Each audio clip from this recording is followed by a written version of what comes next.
Bonjour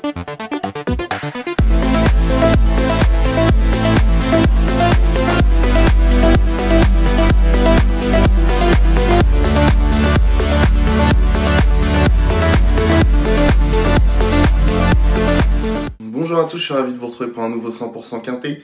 Et on va s'intéresser au prix Amaltea qui se disputera ce vendredi soir à Vincennes.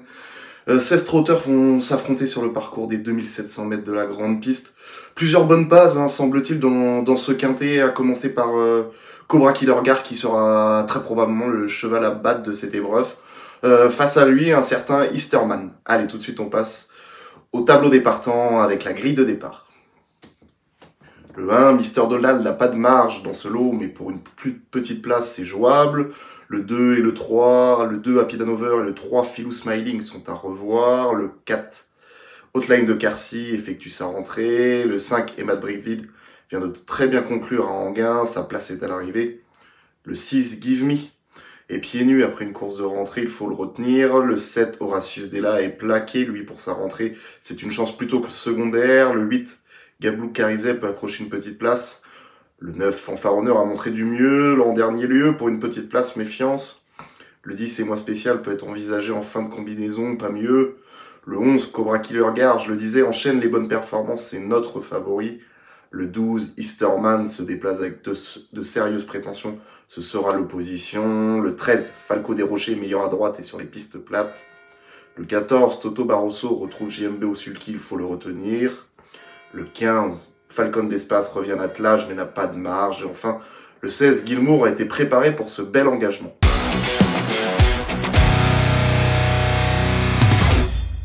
Et donc en première position de notre pronostic, nous avons placé le 11, Cobra Killer Gar. Cobra Killer Gar, il est tout simplement irréprochable depuis plusieurs mois. Il reste sur un facile succès sur le parcours.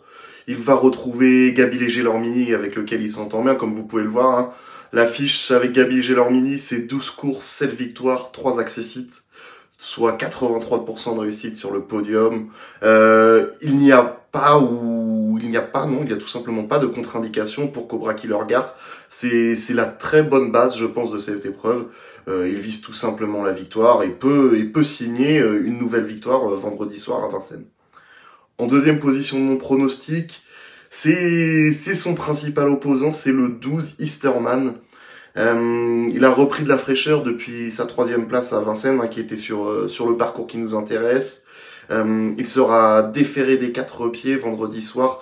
C'est une configuration dans laquelle il a toujours été très performant. Il se plaît sur la piste, on peut le voir d'ailleurs. À Vincennes, Easterman, c'est 14 courses, 5 victoires, 4 accessites, soit 64% de réussite sur le podium. Je serais très déçu de ne pas le voir terminer à l'une des 3 premières places. Il peut même donner du fil à retordre à notre favori Cobra Killer Gar. La place de Easterman est tout simplement sur le podium. En 3e position de mon pronostic, j'ai choisi de placer le 14 Toto Barroso. Toto Barroso, il retrouve Vincennes, il retrouve JMB avec lequel il s'entend bien. On va d'ailleurs voir une course de référence et c'était encore à un niveau un peu plus relevé. On était le 18 janvier à Vincennes, c'était l'important prix de Brest, c'est un groupe 3. Ce jour-là, on le voit, il allait se classer bon 4e dans ce prix de Brest en réalisant une bonne fin de parcours. Alors, il était dominé, mais on voit les 3 premiers, c'était une course remportée notamment par un cheval comme Inato Piergi. Donc, jugé sur cette performance ce jour-là dans le prix de Brest, Toto Barroso, il doit terminer à l'une des 3 ou 4 premières places vendredi soir à Vincennes. En 5e position de mon pronostic, j'ai choisi de placer le 5, Emma Brickville. Emma Brickville, elle est en forme, elle a réalisé une très bonne rentrée à Anguin. On va tout de suite se replonger dans cette course. Alors certes, c'était Anguin, c'était un profil différent, mais elle est à jument, elle était partie au galop. Elle avait longtemps patienté à l'arrière-garde avant, comme vous le voyez, de tracer une très plaisante fin de course. Elle a fait ce jour-là en plus le 8 à l'autostart, qui n'a probablement pas aidé. Elle montrait qu'elle était déjà en très très belle forme lors de sa dernière tentative à Anguin. Sans incident, la place d'Emma Brickville est tout simplement à l'arrivée de ce Quintet Plus. Et enfin, en 5e position de mon pronostic, alors J'ai longtemps hésité, j'aurais pu mettre Give Me, qui après une course de rentrée sera pieds nus, mais j'ai choisi un autre G, j'ai placé le 16 Gilmour en 5e position de mon pronostic. Il découvre un très bel engagement au plafond des gains, son entraîneur n'a pas caché l'avoir préparé pour ce rendez-vous.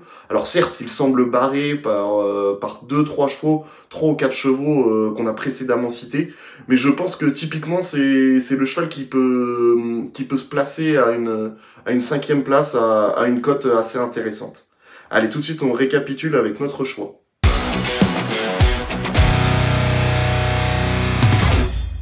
En première position de mon pronostic, donc le 11, Cobra Killer Gare. En deuxième position, le 12, Eastern Man. En troisième position, le 14, Toto Barroso.